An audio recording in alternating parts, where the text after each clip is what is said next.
So hello dear students, welcome to my channel gateway for engineers. Now हमने काफी सारे concepts पढ़ लिए हैं। Shear force diagram, bending moment diagram से रिलेटेड काफी सारे हम डिस्कशंस कर चुके हैं। Now in the today's class we are going to discuss a number of numericals on shear force diagram and bending moment diagram. These kinds of numericals have been repeatedly asked in your competitive examination में। ये आपकी competitive examination में repeatedly पूछे हुए हैं ये numericals. तो हम कुछ न्यूमेरिकल्स को डिस्कस करने वाले हैं। These are of course from your competitive examination only. Now देखिए, shear force bending moment diagram से तीन टाइप के क्वेश्चंस बनते हैं। बेसिकली तीन टाइप के क्वेश्चंस बनते हैं।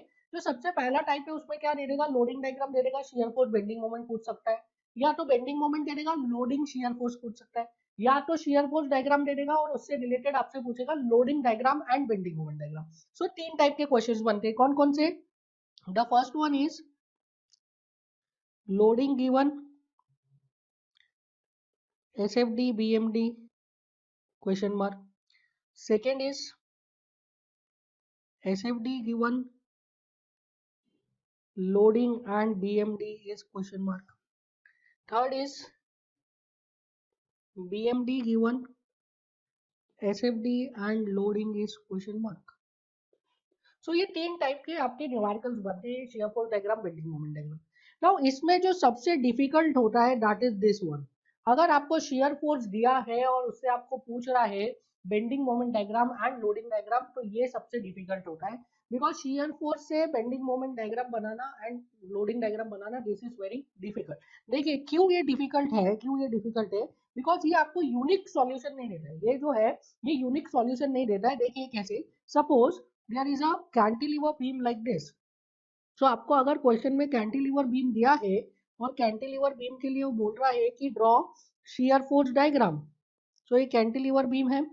Now this cantilever beam it is suppose subjected to a concentrated load at free end और आपको बोल रहा है कि draw shear force diagram for this. So इसके लिए आप shear force diagram easily draw कर सकते हैं। कैसे ड्रॉ करेंगे?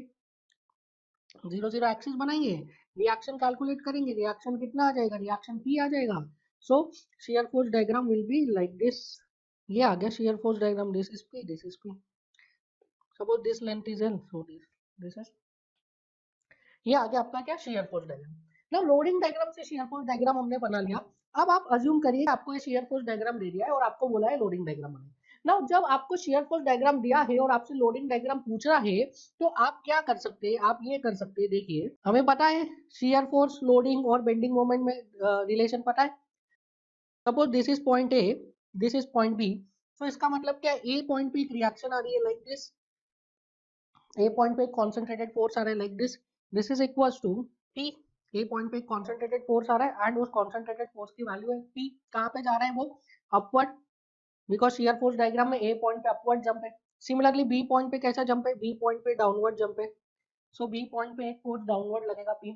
सो ये तो आपने बना लिया लोडिंग डायग्राम, आपने बोला कि दिस इज लोडिंग डायग्राम। तो ये जो लोडिंग डायग्राम आपने बनाया है, क्या ये लोडिंग डायग्राम इक्विलिब्रियम में है? तो आप बोलेंगे हाँ, देखिए summation of all the forces is equals to zero. But अगर मोमेंट की बात करें तो summation of all the moment, summation of all the moment sigma mz about any point क्या जीरो है इसमें? नहीं। यू विल सी कि if the length is l, if the length of the beam is l, तो इसमें क्या लग रहा है, एक नेट मोमेंट लग रहा है। Net moment is not zero, एक इसमें क्लॉकवाइज मोमेंट लग रहा है।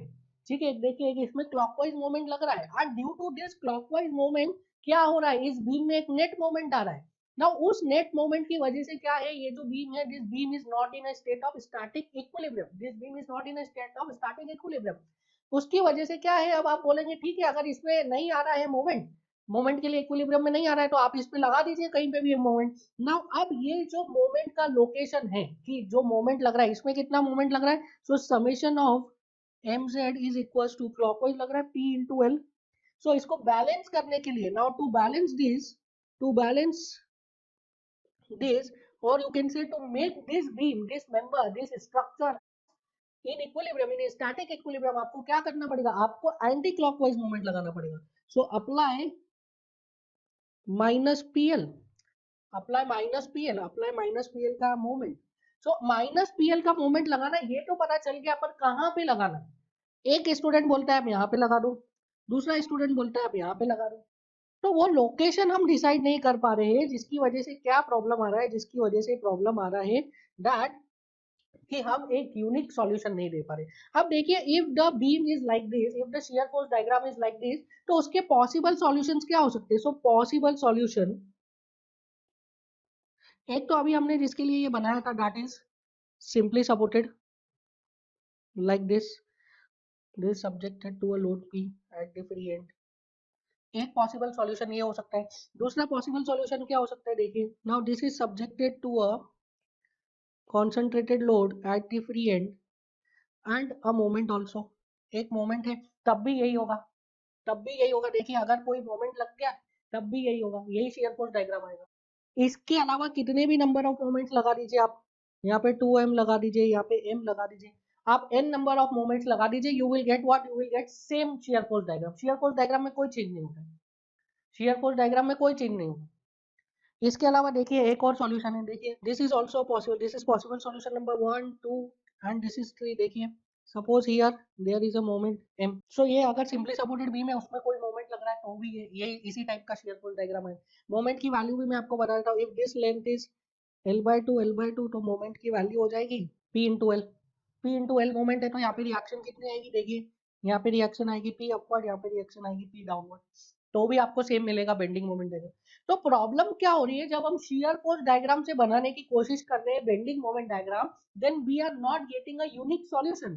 क्यों हमें यूनिक सॉल्यूशन नहीं मिल रहा है? क्योंकि शियर फोर्स डायग्राम जो है वो बेंडिंग मोमेंट को सेंस नहीं कर पा रहा है, जो कॉन्सेंट्रेटेड मोमेंट है उसको सेंस नहीं कर पा रहा है। ठीक है कि कॉन्सेंट्रेटेड मोमेंट कहाँ पे लग रहा है ऑन द लोडेड स्ट्रक्चर, इस चीज को आपका शियर फोर्स डायग्राम सेंस नहीं कर पाता है। इसकी वजह से क्या है कि उस कॉन्सेंट्रेटेड मूवमेंट का जो लोकेशन है ऑन द लोडेड स्ट्रक्चर वो हम बता नहीं सकते। ठीक है, समझ में आ रहा है? उस कॉन्सेंट्रेटेड लोड का जो लोकेशन है ऑन द लोडेड स्ट्रक्चर वो आप बता नहीं सकते हो। दैट इज वाई क्या प्रॉब्लम आती है कि शियर फोर्स डायग्राम से जब भी आप लोडिंग डायग्राम बनाते हैं तो शियर फोर्स डायग्राम से लोडिंग डायग्राम बनाते हुए आपको यूनिक सॉल्यूशन नहीं मिलता है। ठीक है, आपको यूनिक सॉल्यूशन नहीं मिलता है। हो सकता है किसी केस में, अगर जैसे यहाँ पे क्या था, यहाँ पे हमने इन दिस केस हमने मोमेंट का इक्विलिब्रियम लगा और मोमेंट इक्विलिब्रियम नहीं लगा। अगर किसी केस में मोमेंट इक्विलिब्रियम लग जाता है then in that case you will get a unique solution. But यहाँ पे मोमेंट इक्विलिब्रियम नहीं लग रहा है, मतलब इस लोडेड स्ट्रक्चर पे कहीं पर क्या आ रहा है, कहीं पर एक कॉन्सेंट्रेटेड मोमेंट आ रहा है, बट ये शियर फोर्स डायग्राम उस कॉन्सेंट्रेटेड मोमेंट का लोकेशन नहीं बताता है, नहीं बताता है। समझ में आ रहा है? दैट इज वाई इस शियर फोर्स डायग्राम से हम एक unique bending moment diagram, unique loading diagram नहीं बना पा। सो ऐसा क्यों हो रहा है? ऐसा क्यों हो रहा है? बिकॉज जो शियर फोर्स डायग्राम है, shear force diagram is nothing but it is a representation of transverse forces along the length. Shear force क्या है? Shear force is nothing but representation of transverse force along the length of the member. So member की length के along वो क्या कर रहा है? Member की लेंथ के अलोंग ट्रांसवर्स फोर्सेस का रिप्रेजेंट कर रहा है। That is why shear force जो है वो ट्रांसवर्स फोर्सेस का रिप्रेजेंटेशन है, इसलिए वो बेंडिंग मोमेंट को सेंस नहीं कर पा रहा है। इसलिए क्या है, शियर फोर्स बेंडिंग मोमेंट के बारे में हमें एग्जैक्ट इन्फॉर्मेशन नहीं दे पा रहा है कि लोडेड स्ट्रक्चर पे कहाँ पे कॉन्सेंट्रेटेड मूवमेंट लग रहा है। This is the restriction with shear force. Now अब एक न्यूमेरिकल करते हैं हम, अब एक न्यूमेरिकल करते हैं, उससे आपको और क्लियर हो जाएगा कि what is the issue when आप शियर फोर्स डायग्राम से लोडिंग डायग्राम बनाते हैं तो क्या इशू आता है और इसका सॉल्यूशन क्या है, कैसे हम इसको करेक्ट कर सकते हैं। कैसे एग्जाम में आपसे क्वेश्चन पूछेगा शियर फोर्स डायग्राम से बनाने के लिए, तो आप उसको कैसे अप्रोच कर सकते हो, कैसे उसको अटेम्प्ट कर सकते हो, इसको हम देखेंगे। नो, यहाँ पे एक शियर फोर्स डायग्राम दिया है। इस शियर फोर्स डायग्राम के लिए हमसे क्या पूछा गया है? इस शियर फोर्स डायग्राम के लिए हमसे पूछा गया है loaded structure and bending moment. So try करते हैं हम बनाने के लिए। सो this is the given shear force diagram. हमें क्या बनाना है? हमें इसका लोडेड स्ट्रक्चर बनाना है एंड बेंडिंग मोमेंट डायग्राम बनाना है। नाउ सबसे पहले बनाते हैं हम इसका loaded structure. So loaded structure, this is 0 0 axis बना लिया मैंने, this is loading diagram. So ये 0 0 एक्सिस हमने बना लिया। नाउ अब देखिए इन 0 0 एक्सिस में शियर फोर्स डायग्राम में देखिए पॉइंट ए पर क्या आ रहा है? पॉइंट ए पर there is a jump, vertically upward jump है। तो यहाँ पे क्या होगा? लोडिंग डायग्राम में अपवर्ड डायरेक्शन में एक लोड लगेगा। लोड का वैल्यू कितना होगा? लोड का मैग्नीट्यूड जंप की वैल्यू के बराबर। सो जंप का वैल्यू इज 2, तो लोड का मैग्नीट्यूड हो गया 2 किलो न्यूटन। ठीक है, नाउ देखिए in the portion A B, in the portion A B में शियर फोर्स का डिग्री इज 0। तो लोडिंग डायग्राम का डिग्री कितना हो जाएगा? नॉट डिफाइंड, मतलब in the portion A B there will be no any loading, A B में कोई लोडिंग नहीं लगी। नाउ अब देखिए पॉइंट बी पर क्या हो रहा है? पॉइंट बी पर शेयर फोर्स में एक जंप आ रहा है, कहां से कहां तक? +2 से -2 तक। सो +2 से -2 का जंप आया, कहां पे आया? इन the downward direction. That means loading diagram में क्या हो रहा होगा? पॉइंट बी पर एक डाउनवर्ड फोर्स लग रहा होगा। तो लोडिंग डायग्राम में पॉइंट बी पे एक डाउनवर्ड फोर्स लग रहा है। फोर्स की वैल्यू कितनी हो जाएगी जंप के बराबर, सो फोर्स का मैग्नीट्यूड कितना हो जाएगा जंप की वैल्यू के बराबर, जंप का वैल्यू कितना है 4, सो यहाँ पे आ गया 4 किलो न्यूटन। सो यहाँ पे 4 किलो न्यूटन का लोड आ गया। नाउ देखिए in the portion BC, in the portion BC shear force diagram का जो डिग्री है वो कितना है, शियर फोर्स डायग्राम का degree is 0, that means loading diagram का डिग्री कितना हो जाएगा not defined, so BC portion में कोई लोडिंग नहीं लगेगा। फिर देखिए पॉइंट सी पर क्या कोई जंप आ रहा है, नहीं पॉइंट सी पर कोई जंप नहीं आ रहा है, दैट मींस पॉइंट सी पर भी कोई लोड कॉन्सेंट्रेटेड लोड नहीं लगेगा। उसके बाद देखिए in the portion C D, in the portion C D क्या हो रहा है, शियर फोर्स डायग्राम में शियर फोर्स डायग्राम ट्रायंगुलर आ रहा है, that means shear force diagram का डिग्री कितना है 1, तो लोडिंग डायग्राम का डिग्री कितना हो जाएगा 0, लोडिंग डायग्राम का डिग्री 0 मतलब लोडिंग डायग्राम कैसा हो जाएगा, it is uniformly distributed load. Now ये जो यूनिफॉर्मली डिस्ट्रीब्यूटेड लोड लगेगा in the portion C D, इसमें लोड की इंटेंसिटी क्या होगी, सो लोड की इंटेंसिटी निकालने के लिए I can write minus of ds by dx is equals to w, that is the slope of negative slope of shear force diagram represents downward load intensity। so यहाँ पे downward load intensity निकालना है तो हम क्या निकाल लेंगे, negative slope of shear force diagram। shear force diagram का slope कैसा आ रहा है, यहाँ पे negative आ रहा है in the portion cd, in the portion cd the slope of shear force diagram is negative, so shear force diagram का slope negative है, कितना है slope का value you can easily calculate, देखिए this is नहीं लिखा है क्या length, this is 2 meter, this is 1 meter, this is 1 meter, this is 1 meter। so हमें स्लोप निकालना है, so स्लोप देख लीजिए कैसे आएगा slope, this is theta, so कितने का चेंज होगा, यहाँ पे 2 है इधर 6 है तो 4 का चेंज हो रहा है, 4 का चेंज हो रहा है, कितनी लेंथ में हो रहा है 1 में हो रहा है, so थीटा कितना हो जाएगा 4/1 दैट इज 4, तो यहाँ पे क्या आ जाएगा यूनिफॉर्मली डिस्ट्रीब्यूटेड लोड एंड उसका इंटेंसिटी कितना हो जाएगा, this is 4 kilo newton per metre. 4 kilo Newton का चेंज आया 1 मीटर लेंथ में, दैट मींस यूडीएल का इंटेंसिटी कितना हो गया 4 किलो न्यूटन पर मीटर। अब देखिए at point D, at point D there is a vertical jump upward, there is a vertical jump upward, D point पे upward direction में एक वर्टिकल जंप आ रहा है, इसका मतलब क्या, डी पॉइंट पे अपवर्ड डायरेक्शन में कॉन्सेंट्रेटेड लोड लग रहा होगा। अब उस कॉन्सेंट्रेटेड लोड का मैग्नीट्यूड कितना होगा जंप की वैल्यू के बराबर, जंप की वैल्यू कैसे निकालेंगे, जंप कहां से कहां तक लग रहा है, -6 टू +1, -6 से +1 तक का जंप लग रहा है, तो -6 टू +1 दैट इज 7, तो 7 का जंप लगा यहाँ पे, तो it is -6 to +1, so concentrated load हो गया 7 kilo newton, it is 7 kilo newton.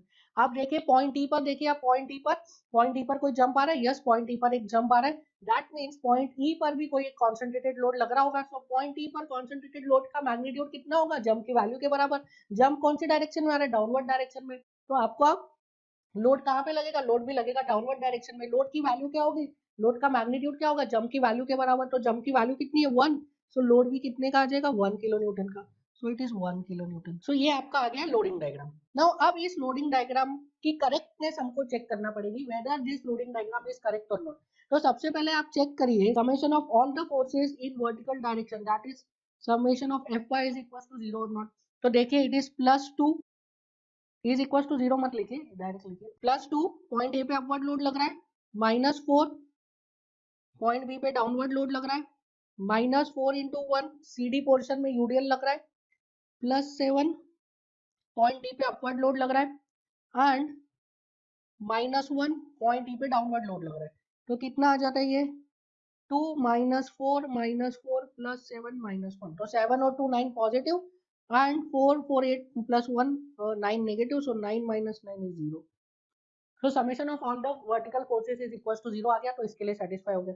अब दूसरा लिखिए summation of moment about Z axis, summation of moment about Z axis.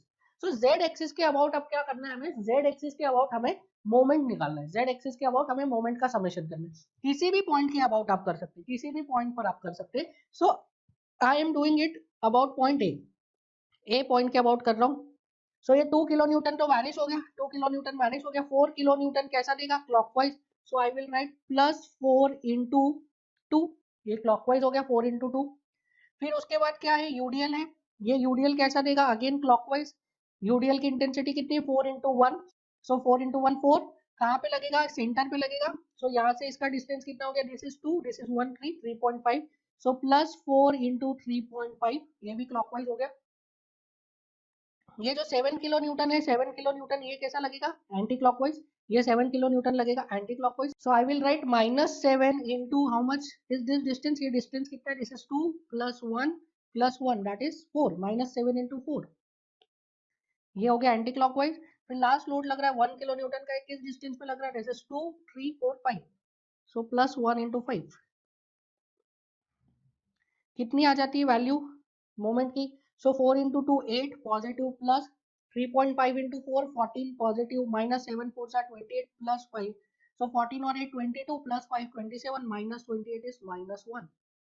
So mz की वैल्यू कितनी आ रही है, net moment on the structure आ गया minus 1। That means this structure is not in a state of static equilibrium, this structure is not stable. तो इसको state of static equilibrium में लाने के लिए क्या करना पड़ेगा, इसको स्टेट ऑफ स्टैटिक इक्विलिब्रियम में लाने के लिए I have to apply a moment of 1 positive clockwise direction में, मुझे 1 किलो न्यूटन मीटर का एक मोमेंट लगाना पड़ेगा, तब जाके क्या होगा, ये जो बीम है, ये जो मेंबर है, ये स्टेबल हो जाएगा, स्टेबल हो पाएगा, ये इक्विलिब्रियम में आ जाएगा। ठीक है, सो अब मेरे पास क्या प्रॉब्लम आ रहा है, ये जो 1 किलो न्यूटन मीटर का वैल्यू तो मैंने कैलकुलेट कर लिया है, अब इस 1 किलो न्यूटन मीटर को लगाऊं कहाँ पे, ये मुझे पता नहीं। एक स्टूडेंट बोलता है सर आप लेफ्ट लूज कॉर्नर पे लगा दीजिए पॉइंट ए पर, दूसरा स्टूडेंट बोलता है आप बी पे लगा दीजिए। ठीक है, कोई बोलता है आप 0.5 दोनों पे लगा दीजिए, ए पे 0.5 लगा दीजिए, बी पे 0.5 लगा दीजिए। एक स्टूडेंट बोलता है आप पॉइंट सी पे लगा दीजिए 0.5। ठीक है, तो ये सारे प्रॉब्लम्स है क्योंकि हमें पता नहीं है ना, शियर फोर्स बता नहीं रहा है ना हमें कि कहाँ पे आएगा वो कॉन्सेंट्रेटेड मोमेंट, सो हमें पता नहीं। सो आई एम अज्यूमिंग, ना पहले यहाँ पे लिखते हैं, to balance the member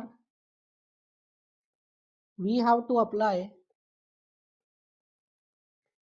mz equals to plus 1, we have to apply mz is equals to plus 1 kilonewton. So I am assuming 1 plus 1 at a। अब ये मैं अज्यूम कर रहा हूँ बिकॉज मेरे पास कोई और ऑप्शन नहीं है, सो आई एम अज्यूमिंग प्लस 1 है, जो ब्लू से आपको दिख रहा है ना, this is my assumed value, so this is my assumed value 1 kilo newton metre. So I have assumed this as 1 kilo newton metre. कहाँ पे लग रहा है, ए पे लग रहा है। Now I am able to make what, now I can make bending moment diagram. So अब बेंडिंग मोमेंट डायग्राम बनाइए आप। अब बेंडिंग मोमेंट डायग्राम हम बना सकते हैं, देखिए कैसे। जीरो जीरो एक्सिस बनाइए, ये तो हमें आता ही है, अब तो आप इजीली बना लेंगे। जीरो जीरो एक्सिस बनाइए बेंडिंग मोमेंट डायग्राम के लिए। नाउ पॉइंट ए पे क्या कोई कॉन्सेंट्रेटेड मोमेंट लग रहा है, यू विल से यस पॉइंट ए पे कॉन्सेंट्रेटेड मोमेंट लग रहा है। दैट मींस पॉइंट ए पे क्या बेंडिंग मोमेंट डायग्राम में जंप आएगा, यू विल से यस जंप आएगा। जंप आएगा तो कौन से डायरेक्शन में आएगा, यू विल से कि सर क्लॉकवाइज लग रहा है, आपने बताया ना क्लॉकवाइज है तो अपवर्ड आएगा। बिल्कुल क्लॉकवाइज है, आप मेरे साइड कन्वेंशन फॉलो करेंगे तो अपवर्ड आएगा। कितने का आएगा जंप, कितने वैल्यू का आएगा, वैल्यू ऑफ जंप क्या होगा, यू विल से कि जितना मैग्नीट्यूड मोमेंट का है कॉन्सेंट्रेटेड मोमेंट का, उतना मैग्नीट्यूड का जंप आ जाएगा। सो पॉइंट ए पर जो जंप आएगा that is of 1 kilo Newton upward, 1 kilo Newton upward. ये आ गया पॉइंट ए पर आपका जंप। अब देखिए point in the portion A B, in the portion A B shear force का वेरिएशन कैसा है, शियर फोर्स का डिग्री कैसा है, it is 0। So bending moment का डिग्री कितना आएगा 1, मतलब बेंडिंग मोमेंट कैसा हो गया ट्रायंगुलर। अब ट्रायंगुलर बेंडिंग मोमेंट है तो राइजिंग स्लोप है कि फॉलिंग स्लोप है, राइजिंग स्लोप आएगा कि फॉलिंग स्लोप आएगा। सो हम ये डिसाइड करेगा कहाँ से, ये डिसाइड करेंगे हम शियर फोर्स डायग्राम से। शियर फोर्स डायग्राम देखो, शियर फोर्स डायग्राम का पॉजिटिव है साइन की नेगेटिव है साइन, मतलब शियर फोर्स पॉजिटिव है कि नेगेटिव है in the portion A B, तो you will say in the portion A B shear force positive है। शियर फोर्स पॉजिटिव है दैट मींस बेंडिंग मोमेंट का स्लोप कैसा आएगा पॉजिटिव, मतलब बेंडिंग मोमेंट का स्लोप क्या आएगा राइजिंग। सो बेंडिंग मोमेंट का स्लोप आ गया राइजिंग। वैल्यू कितनी आ जाएगी, वैल्यू कितनी आ जाएगी, सो it is 2 into 2 4 plus 1 5, so value will be 5। Calculate कर लीजिए यहाँ पे, ये 2 किलो न्यूटन का, यहाँ पे इधर देख लेते हैं, ये 2 किलो न्यूटन का एक लोड लग रहा है, कैसा लगेगा सैगिंग। ये 1 किलो न्यूटन भी क्या करेगा सैगिंग। सो 2 इंटू 2 4 प्लस 1 5।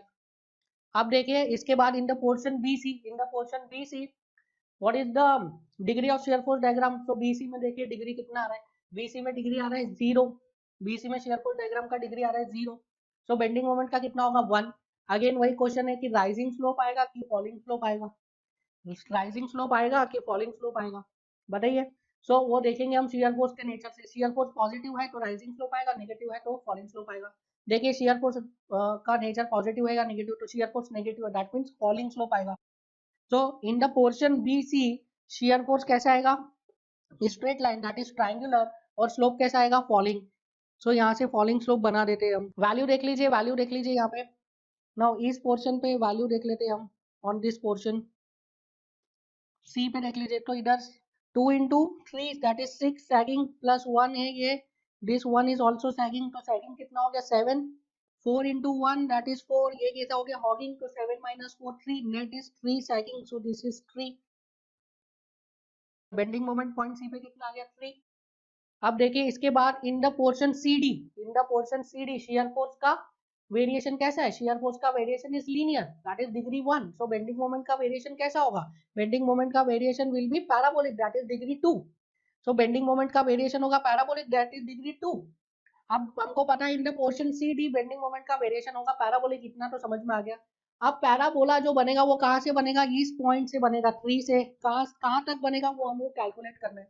अब हमें पता है shear force sorry bending moment at any section, bending moment at any section is equals to summation of all the transverse moment either to the left of that section और to the right of that section. अब यहाँ पे अगर सी कौन सा है D, अगर यहाँ पे डी जो सेक्शन है डी सेक्शन पे अगर कोई कॉन्सेंट्रेटेड मोमेंट नहीं है तो हम लिख सकते हैं इधर लेफ्ट और इधर राइट। अगर डी पे कॉन्सेंट्रेटेड मोमेंट है तो लेफ्ट वाले पोर्शन का बेंडिंग मोमेंट निकालना है तो लेफ्ट का एल्जेब्रिक समेशन लेंगे, राइट का निकालना है तो राइट का लेंगे। सिंस डी पे कोई कॉन्सेंट्रेटेड मोमेंट नहीं है तो I can right either left और राइट, सो आइदर लेफ्ट और राइट वाला ले लेते हैं क्योंकि राइट में वहां पे बहुत ही कम फोर्सेस है, तो राइट में there is only one force, so I will write bending moment at section D D is equal to algebraic sum of all the moments to the right of section D D. तो DD के right में कौन सा आ रहा है, only one load, एक ही load आ रहा है that is of 1 kilo newton. ये 1 किलो न्यूटन का लोड क्या करेगा डी सेक्शन के अबाउट, हॉगिंग देगा, हॉगिंग कैसा दे रहा है hogging like this, so 1 into 1 that is 1 kilo newton metre का डी सेक्शन पे क्या आ रहा है, डी सेक्शन पे 1 किलो न्यूटन मीटर का हॉगिंग मोमेंट आ रहा है। सो 1 किलो न्यूटन मीटर को मैं यहाँ पे मार्क कर लेता हूँ, this is 1 kilo newton metre.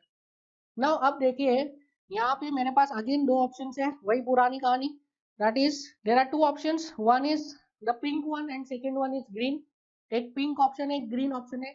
Bending moment vary कर रहा है पैराबोलिकली फ्रॉम +3 to -1, पर वो पैराबोलिकली वेरिएशन के दो ऑप्शन है यहाँ पे। अब देखिए दो ऑप्शंस में कौन सा ऑप्शन करेक्ट है आप बताइए। देखिए यहाँ पे ये आप शियर फोर्स से देख सकते हैं कि इसमें कहीं पे भी जीरो मोमेंट नहीं आ रहा, बेंडिंग मोमेंट का स्लोप कहीं पे भी जीरो नहीं आ रहा, जीरो आता है तो हम इजीली बता देते हैं, ठीक है, जहाँ पे बेंडिंग मोमेंट का स्लोप अगर जीरो आ रहा है उसके करस्पॉन्डिंग शियर फोर्स की वैल्यू जीरो है तो आप इजीली बता सकते हैं। पर यहाँ पे क्या है बेंडिंग मोमेंट का स्लोप कहीं पे भी जीरो नहीं आ रहा है दोनों ही फिगर्स में, एंड शियर फोर्स की वैल्यू भी जीरो नहीं है in the portion C D, that means दोनों फिगर करेक्ट हो सकते हैं।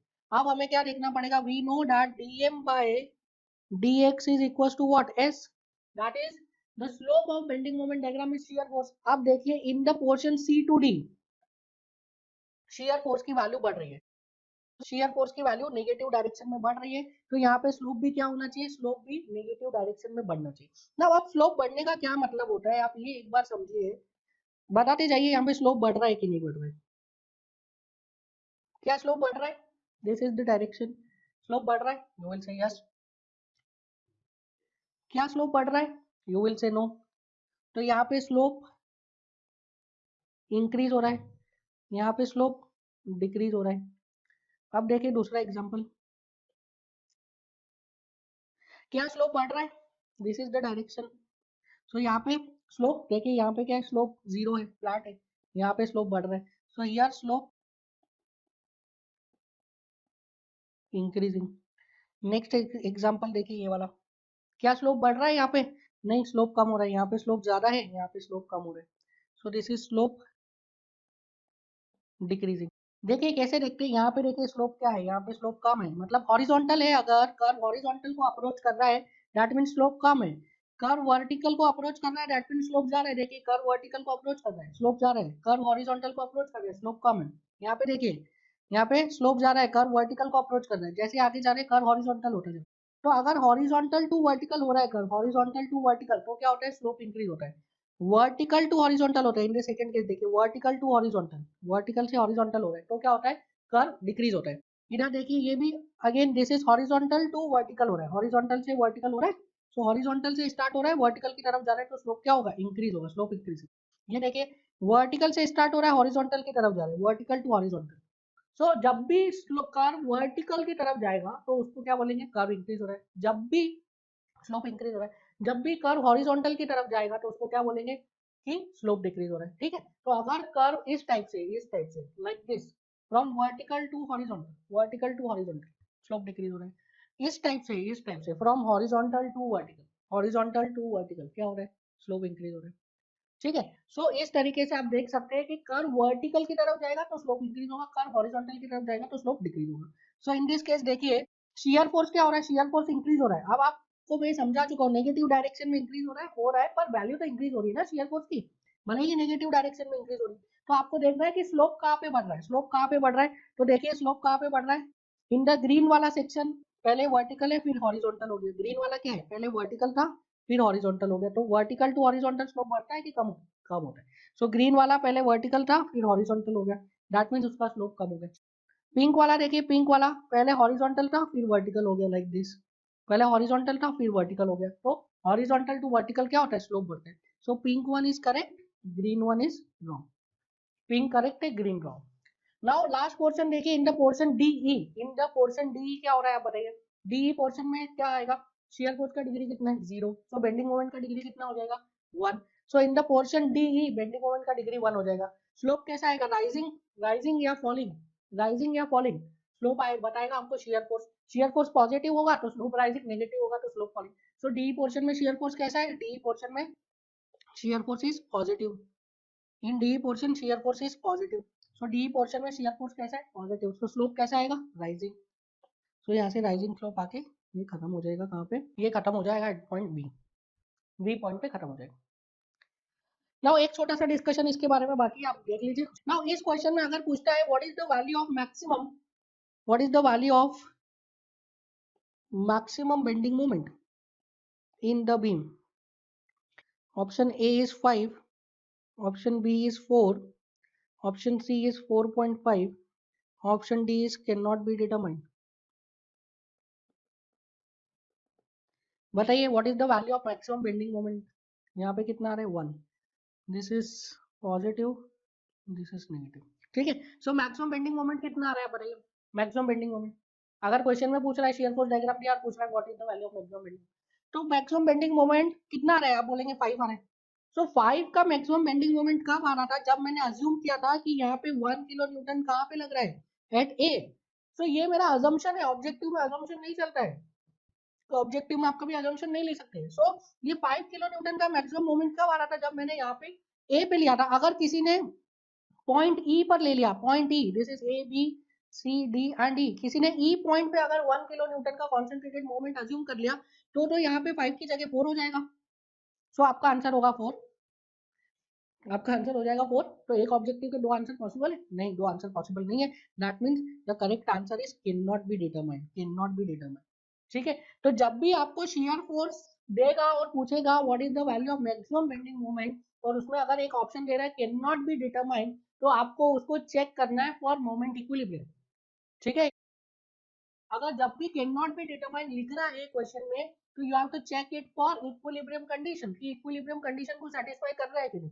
सो शियर फोर्स डायग्राम दिया है, शियर फोर्स डायग्राम से क्या करेंगे, लोडिंग डायग्राम बनाएंगे और उसको चेक करेंगे for equation of equilibrium, equilibrium condition को सेटिस्फाई कर रहा है कि नहीं कर रहा है। और अगर लोडिंग डायग्राम, अगर ऑप्शंस आपको दिए हैं all the options are numerical, in that case आपको चेक करने की जरूरत नहीं है। ठीक है, डायरेक्ट लोडिंग डायग्राम जो बनाएंगे उसमें मोमेंट के लिए आपको चेक करने की जरूरत नहीं है, दैट वो सेटिस्फाई करेंगे, क्योंकि उनके भी तो रेस्ट्रिक्शंस है ना। अगर वो can not be determine option में नहीं दे रहा है, that means that is what, that is satisfied, that will satisfy the equilibrium condition। उस केस में आपको इतना डिटेल में जाने की जरूरत नहीं, बट अगर कैन नॉट बी डिटरमाइंड दे रहा है तो वहां पे आपको चेक करना ही पड़ेगा। ठीक है, सो अगर कोई न्यूमेरिकल आता है आपके कॉम्पिटिटिव एग्जाम में जिसमें शियर फोर्स डायग्राम दिया है और उससे पूछ रहा है what is the value of maximum bending moment या मैक्सिमम लोडिंग या कुछ और पूछ रहा है, तो आपको उसको इक्विलिब्रियम के लिए एक बार चेक करना जरूरी है। अगर can not be determined option में दिया हो, इस टाइप का कोई आंसर ऑप्शन में है तो आपको चेक करना है। अगर सारे के सारे ऑप्शन न्यूमेरिकल वैल्यू है, अगर यहाँ पे एक और न्यूमेरिकल वैल्यू होती तो वी विल नॉट चेक, ठीक है, क्योंकि वो फिर 100% होगा ही, क्योंकि उनके भी लिमिटेशन है। So this is the trick. Now this is it for today's class. We'll meet in the next class. Thank you. So move on to the next numerical. Next numerical is in front of you. Now this is the shear force of a loaded beam is shown in figure. You have to calculate the maximum bending moment of the beam. So ये एक loaded structure दिया है, loaded structure का shear force diagram दिया है और इसमें आपको क्या कैलकुलेट करना है, इसमें आपको मैक्सिमम बेंडिंग मोमेंट कैलकुलेट करना है। You have to calculate maximum bending moment. So देखिए इसमें कैसे कैलकुलेट करेंगे maximum bending moment. Again shear force से जब भी आपको बेंडिंग मोमेंट बनाना है या लोडिंग डायग्राम बनाना है तो सबसे डिफिकल्ट रहता है, क्योंकि शियर फोर्स क्या है, वो बेंडिंग मोमेंट को सेंस नहीं करता है। But this is a GATE numerical and in this numerical all the values, all the answer are numerical values. ऐसा कोई ऑप्शन नहीं है आपके पास कि can not be determined. That means ये जो फिगर है this must be a balanced structure. अगर आप इसका लोडिंग डायग्राम प्रॉपर्ली बनाएंगे तो इसमें कोई कॉन्सेंट्रेटेड मोमेंट नहीं आएगा। That means this must be a balanced structure. So loading diagram बना दिए। देखिए suppose this is point A, this is point B and this is point C. So देखिए क्या पॉइंट ए पर कोई जंप आ रहा है शियर फोर्स डायग्राम में? यस, यू विल से पॉइंट ए पर एक जंप आ रहा है। सो पॉइंट ए पर जंप आ रहा है शियर फोर्स डायग्राम में, तो लोडिंग डायग्राम में क्या आएगा? पॉइंट ए पर एक कॉन्सेंट्रेटेड लोड आएगा। कॉन्सेंट्रेटेड लोड की वैल्यू कितनी होगी? कॉन्सेंट्रेटेड लोड की वैल्यू होगी जंप के मैग्नीट्यूड के बराबर। ठीक है, तो जंप का मैग्नीट्यूड कितना है? जंप आ रहा है 0 to 14, तो यहाँ पे क्या लगेगा? 14 किलो न्यूटन का एक कॉन्सेंट्रेटेड लोड लगेगा। सो पॉइंट ए पर क्या आ गया? एक concentrated load of 14 kilo newton. उसके बाद देखिए in the portion A B portion में शियर फोर्स डायग्राम का वेरिएशन कैसा है? ए बी पोर्शन में shear force diagram is linear. Degree कितना है? 1। सो लोडिंग डायग्राम का डिग्री कितना हो जाएगा? 0। मतलब लोडिंग डायग्राम में क्या लगेगा? क्या लगेगा लोडिंग डायग्राम में? UDL. Yes, so in the portion A B shear force का वेरिएशन आ रहा है लीनियर, मतलब ट्रायंगुलर। सो लोडिंग डायग्राम कैसा हो जाएगा? लोडिंग डायग्राम का डिग्री हो जाएगा 0 और लोडिंग डायग्राम में कैसा लोड लगेगा? Uniformly distributed load. अब यूनिफॉर्मली डिस्ट्रीब्यूटेड लोड डाउनवर्ड लगेगा कि अपवर्ड लगेगा, ये कौन डिसाइड करेगा? ये शियर फोर्स का स्लोप डिसाइड करेगा। सो negative slope of shear force diagram represents downward load intensity. तो यहाँ पे देखिए शियर फोर्स डायग्राम का स्लोप कैसा आ रहा है? नेगेटिव की पॉजिटिव? ये देखिए ये स्लोप आ रहा है लाइक दिस। सो ये रिड्यूस हो रहा है, जैसे जैसे बीम में आप आगे बढ़ रहे हैं शियर फोर्स रिड्यूस हो रहा है, तो स्लोप कैसा है? Slope is reducing, negative. So shear force diagram का स्लोप नेगेटिव है, तो वहां पे लोड कैसा लगेगा? Downward. So load will act downward. So यहाँ पे यूडियल लगेगा कैसा? डाउनवर्ड्स। तो ये यूडियल आ गया डाउनवर्ड। यूडियल की इंटेंसिटी कितनी होगी? यूडियल की इंटेंसिटी कितनी होगी? लोड के स्लोप, शियर फोर्स के स्लोप के बराबर। तो शियर फोर्स का स्लोप कैलकुलेट कर लीजिए। कैसे कैलकुलेट कर सकते हैं? सो जो शियर फोर्स है वो वेरी कर रहा है फ्रॉम 14 to 2, तो वेरिएशन कितना हो गया? It is 14 minus 2, that is 12। 12 का वेरिएशन आ रहा है किसमें? 2 मीटर्स में। तो कैन आई से स्लोप कितना हो जाएगा? Slope will be equals to 12/2, that is 6 kilo newton per metre. 12/2 is 6 kilonewton per meter, which is nothing but slope of shear force diagram. अब देखिए इन एट पॉइंट बी पर क्या हो रहा है? There is a sudden jump. कहाँ पर? Downward direction में। किसमें? शियर फोर्स डायग्राम में। So there is a sudden jump in shear force diagram in the downward direction. So जब शियर फोर्स में सडन जंप आता है तो लोडिंग डायग्राम में क्या है? There is a concentrated load. कहाँ पे लगेगा? जिस डायरेक्शन में जंप आ रहा है उसी डायरेक्शन में कॉन्सेंट्रेटेड लोड लगेगा। एंड लोड का मैग्नीट्यूड कितना होगा? जंप की वैल्यू के बराबर। तो जंप की वैल्यू कितनी है? जंप कहाँ से स्टार्ट हो रहा है? जंप इज स्टार्टिंग फ्रॉम +2 और कहाँ तक जा रहा है? -13 तक। तो +2 से जंप स्टार्ट हो रहा है, जा रहे हैं -13 तक। दैट मींस लोड की वैल्यू कितनी हो गई? जंप की वैल्यू कितनी हो गई? जंप की वैल्यू हो गई 15। दैट मींस लोड का मैग्नीट्यूड कितना हो जाएगा? लोड का magnitude will also be 15 kilo newton. So load at point B will be equals to how much? 15 kilonewton concentrated load. Now in the portion BC देखिए, in the portion BC portion में क्या हो रहा है? BC portion में again shear force का जो variation है कैसा है? It is triangular, ठीक है, लीनियर वेरिएशन है, ठीक है। तो डिग्री कितना हो गया shear force का? 1। तो लोडिंग का डिग्री कितना हो जाएगा? लोडिंग का डिग्री हो जाएगा 0। दैट मींस कैसा लोडिंग लगेगा? Uniformly distributed load. अब यूनिफॉर्मली डिस्ट्रीब्यूटेड लोड अपवर्ड लगेगा कि डाउनवर्ड लगेगा? ये कैसे डिसाइड करोगे? ये डिसाइड करोगे कि स्लोप पॉजिटिव है या नेगेटिव है। Negative slope of shear force diagram represents downward load intensity. तो अगर शियर फोर्स डायग्राम का स्लोप नेगेटिव होगा तो क्या होगा? Downward load intensity. यहाँ पे देखिए शियर फोर्स का डायग्राम में स्लोप पॉजिटिव आ रहा है कि नेगेटिव आ रहा है? स्लोप पॉजिटिव आ रहा है कि नेगेटिव आ रहा है? Slope is negative like this, slope is negative. तो जैसे जैसे x की डायरेक्शन में आगे बढ़ रहे हो y की वैल्यू क्या हो रही है? कम हो रही है। x की डायरेक्शन में आगे बढ़ रहे हो y की वैल्यू कम हो रही है, तो मतलब क्या है? Slope is negative. तो हम जैसे जैसे x की डायरेक्शन में आगे बढ़ रहे हैं तो y की वैल्यू क्या हो रही है? रिड्यूस हो रही है। कितने डिस्टेंस में कितना रिड्यूस हुआ? 1 मीटर में रिड्यूस हुआ। सो 13 से कहां चला गया? 13 से चला गया 19। 9 जाएगा तो ऊपर जाएगा ना, 19 गया, 13 से गया ये 19, तो 1 मीटर में कितना रिड्यूस हो गया? 1 मीटर में रिड्यूस हो गया 6। सो यूडीएल की इंटेंसिटी कितनी हो गई? Slope of this shear force diagram, और शियर फोर्स डायग्राम का स्लोप कितना आ रहा है? It is 6 kilonewton per meter. 6 kilonewton per meter. So point C पर देखिए, पॉइंट सी पर there is a jump in shear force diagram. तो शियर फोर्स डायग्राम में जंप है अगर, तो वहां पे क्या होगा, लोडिंग डायग्राम में there will be a concentrated load. Jump का डायरेक्शन क्या है, अपवर्ड, तो कंसंट्रेटेड लोड भी कहां लगेगा, अपवर्ड। कंसंट्रेटेड लोड का मैग्नीट्यूड कितना होगा, जंप की वैल्यू के बराबर। जंप की वैल्यू कितनी है यहाँ पे, जंप इज स्टार्टिंग फ्रॉम 19 -19 और खत्म कहां पे हो रहा है, 0 पे। That means the value of jump is 19। सो यहाँ पे कितने का concentrated load लेकर 19 kilometre. So this is the loading diagram. ये आ गया हमारा लोडिंग डायग्राम। नाउ अब बताइए आप क्या पूछा है क्वेश्चन में। क्वेश्चन में पूछा what is the value of maximum bending moment. So maximum bending moment कहां पे आता है, maximum bending moment will occur at that section where shear force changes its sign. So shear force कहां पे sign change कर रहा है, at point B. So maximum bending moment कहां पे आएगा, maximum bending moment will occur at B. So निकाल लीजिए बी पे मैक्सिमम बेंडिंग मोमेंट। कहां से निकालोगे, राइट से या लेफ्ट से, कहीं से भी निकालो, सेम ही इफेक्ट आ रहा है। एक कंसंट्रेटेड लोड है, एक क्यूबियल है, इधर भी एक कंसंट्रेटेड लोड है, एक क्यूबियल है, तो दोनों साइड पे एक कंसंट्रेटेड लोड है, एक क्यूबियल है। कैलकुलेट करिए moment about z axis at point B. सबसे पहले क्या लग रहा है, 19 किलो न्यूटन। देखिए जो 19 किलो न्यूटन है कैसा घुमा रहा है, ये दे रहा है सैगिंग। सो 19 किलो न्यूटन क्या दे रहा है आपको, सैगिंग दे रहा है, like this. So we will write plus 19 into 1। 6 kilo newton क्या कर रहा है, 6 किलो न्यूटन दे रहा है hogging, like this. So we will write -6 into 1 into 0.5। So answer क्या हो गया, 19 - 3 that is 16 kilo newton metre. 16 kilo newton metre. So the correct answer is C. Now अगर आप इस प्रोसीजर से कर रहे हैं तो you are not top ranker, ठीक है। टॉप रैंकर्स इस प्रोसीजर से नहीं करते। There is a short trick for this. इसके लिए एक शॉर्ट ट्रिक है, आप वो अडॉप्ट करेंगे।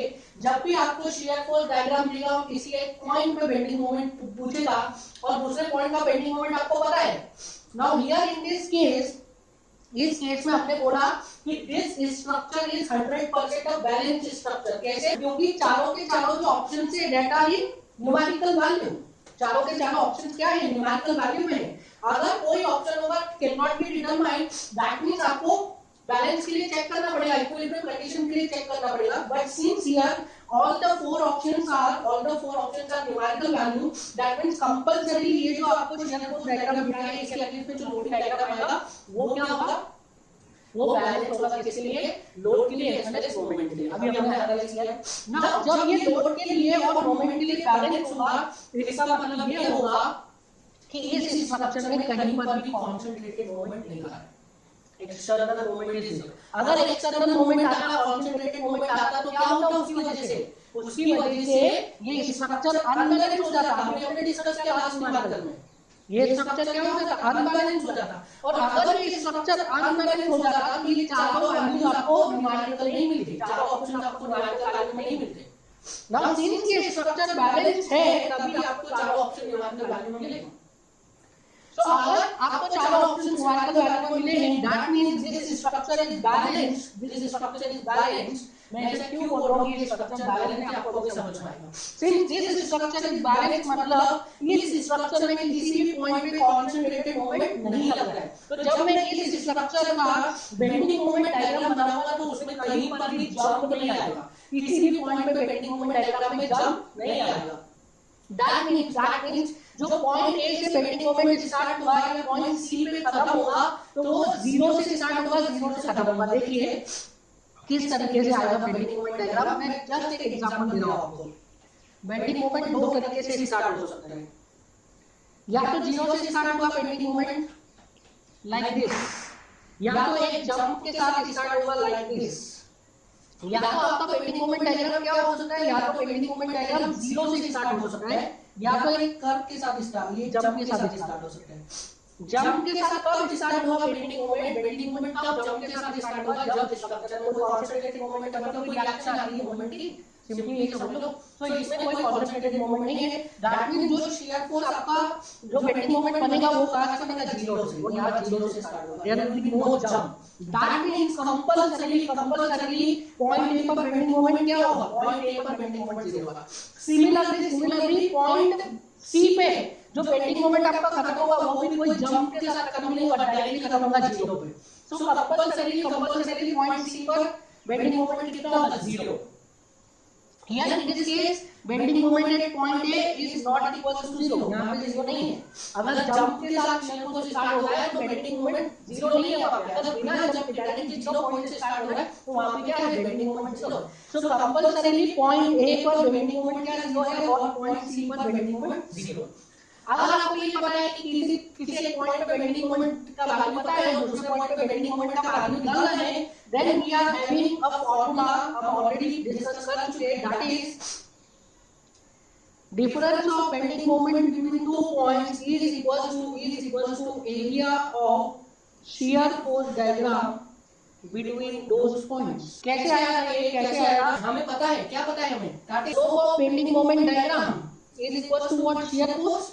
So can I write dm is equals to LCX, or can I write integration of dm from point A to B is equals to integration of A to B LCX।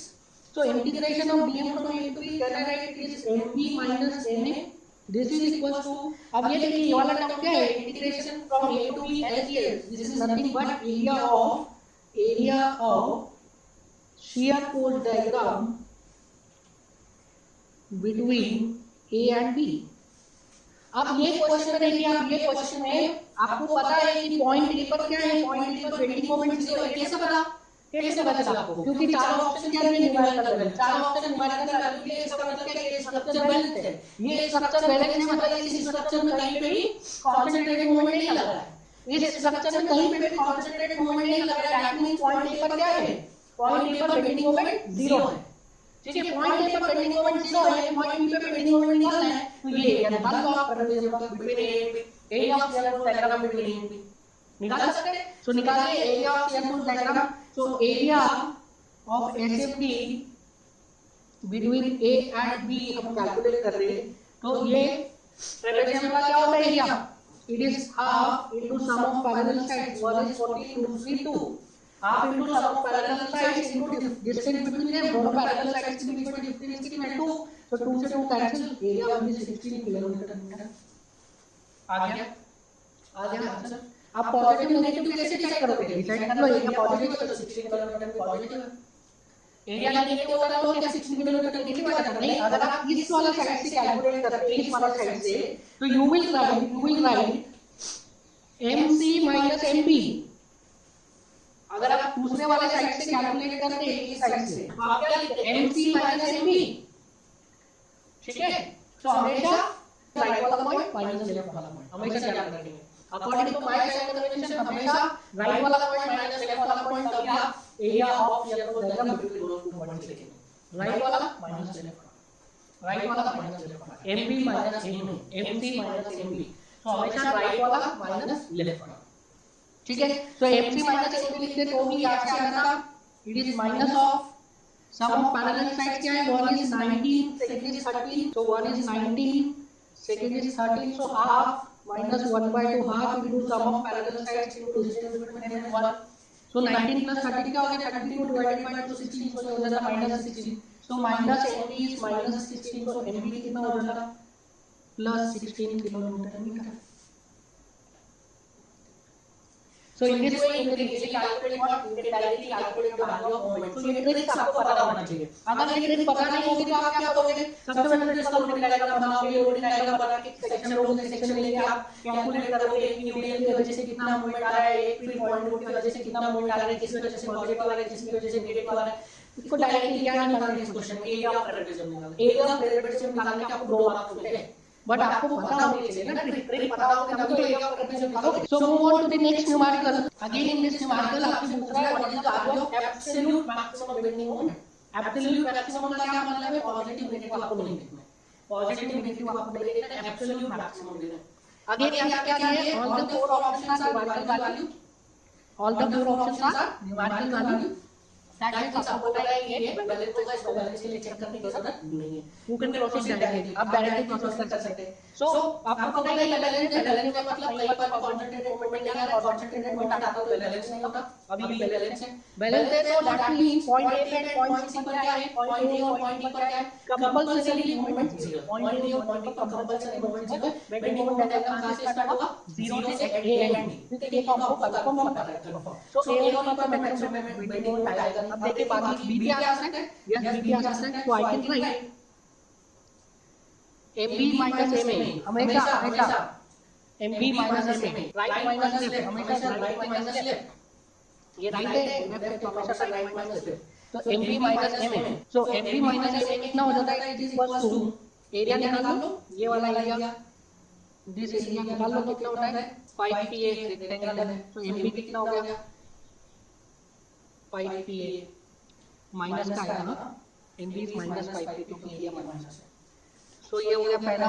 दूसरा देखिए MC minus MA, MC minus MA हो गया plus 7PA minus 5PA, तो MC कितना होगा 2PA, MC हो गया 2PA, फिर निकालिए third MD minus MA, MA 0 है ना, in all the cases MA 0, cases 0 है वो आपको पता है, MA 0, MD minus MA calculate कर लीजिए, minus 4PA plus 7PA minus 5PA, तो ये आ जाता है MD इज माइनस 2PA, उधर से भी निकाल सकते हैं आप MD, और वो उल्टा होता लेफ्ट माइनस राइट लिखते तो MD भी माइनस 2PA, सो मैक्सिमम कितना हो गया 5PA, correct answer is 5PA, minus 5 होता है बट आपसे एब्सोल्यूट मैक्सिमम पॉजिटिव पूछता था क्या आता है 2, मैक्सिमम नेगेटिव पूछता था क्या आता है 5, ठीक है, तो आपसे एब्सोल्यूट पूछा क्या इज 5।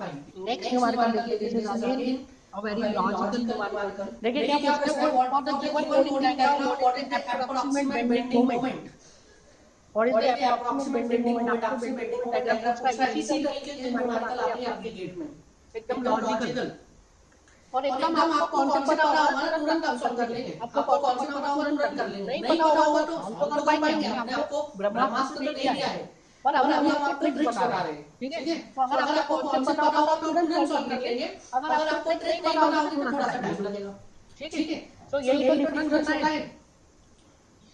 देखिए अभी क्या पूछ रहा है, for the given loading diagram what is the approximate bending moment, loading से डायरेक्ट बेंडिंग मोमेंट पूछ रहा है, लोडिंग से डायरेक्ट बेंडिंग मोमेंट, लोडिंग का डिग्री 1 तो शियर फोर्स का कितना होगा 2, तो बेंडिंग मोमेंट का कितना होगा 3, पर यहां पे सारे 3 डिग्री की कर रहे हो तो भी आप कुछ नहीं कर सकते, ठीक है, सो लोडिंग का डिग्री 1, बेंडिंग मोमेंट का होगा 2, शियर फोर्स का होगा 2, बेंडिंग मोमेंट का 3, सारे 3 डिग्री के, अब क्या करेंगे, अब तो हम लोग भी नहीं कर सकते कि सपोज इस पॉइंट ए पे बेंडिंग मोमेंट का स्लोप 0 है तो शियर फोर्स 0 है कि नहीं ये चेक करो, वो भी तो नहीं कर सकते, शियर फोर्स डायग्राम तो नहीं है, बट हमें तो पता है ना शियर फोर्स की वैल्यू कहां पे 0 आएगी कहां पे नॉन 0 आएगी, ये तो हम दिमाग लगा सकते हैं, तो this is the trick for this numerical. Now इस न्यूमेरिकल का सिर्फ एक ही ट्रिक है, एंड दैट ट्रिक इज आप मुझे ये बताइए what is the value of reaction at A, RA पर कितना रिएक्शन आएगा, A पॉइंट पे वर्टिकल रिएक्शन कितना आएगा, what is the value of vertical reaction at point A, so load कितना लग रहा है इस स्ट्रक्चर में, इस स्ट्रक्चर पे 0 लोड लग रहा है, ये अपवर्ड लग रहा है, ये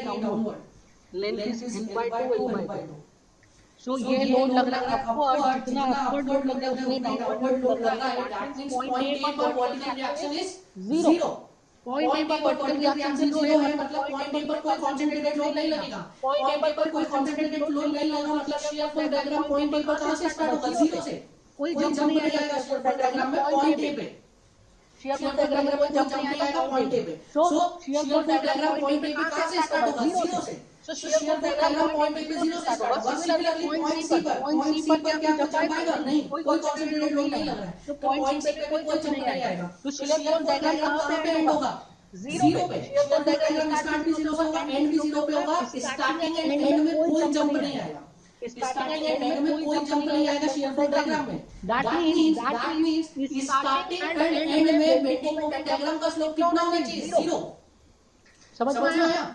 स्टार्टिंग एंड एंड में शियर फोर्स की वैल्यू 0 है, तो बेंडिंग मोमेंट का स्लोप कितना होना चाहिए, 0, कहां पे स्टार्टिंग एंड एंड में, तो वो ऑप्शन करेक्ट हो जाएगा जिसका स्टार्टिंग एंड एंड में बेंडिंग मोमेंट का स्लोप 0 है, आया समझ में ट्रिक। सो हमें वो ऑप्शन देखना है जिसका स्टार्टिंग पॉइंट पे पॉइंट ए पे एंड पॉइंट सी पर स्लोप 0 है। अब देखिए यहाँ पे एक एक करके हम एनालाइज करते हैं। यहाँ पे देखिए स्लोप 0 है, यस, थीटा 0। यहाँ पे देखिए स्लोप 0 है, you will say no. Here theta is not equal to 0। Slope कैसे देखोगे? टेंजेंट लगा के तो देखोगे, और वही तो हम भी कर रहे हैं। यहाँ पे देखिए स्लोप कितना है, slope theta not equal to 0। यहाँ पे स्लोप कितना है, थीटा इक्वल टू 0। यहाँ पे देखिए theta theta is equal to 0। यहाँ पे देखिए theta theta is not equal to 0। यहाँ पे देखिए थीटा इक्वल टू 0। यहाँ पे देखिए थीटा इक्वल टू 0। सो कौन सा ऐसा ऑप्शन है जिसमें कि दोनों ही एंड्स पर थीटा 0 आ रहा है? कौन सा ऐसा ऑप्शन है जिसमें दोनों एंड्स पर थीटा 0 आ रहा है? So correct answer is D. समझ में आया कैसे किया? सारे कॉन्सेप्ट है आपके पास, सारे कॉन्सेप्ट से बस आपको लगाना होगा। कॉन्सेप्ट आपका बराबर लगा लिया, 10 मिनट में क्वेश्चन एक मिनट में सॉल्व कर देते हैं।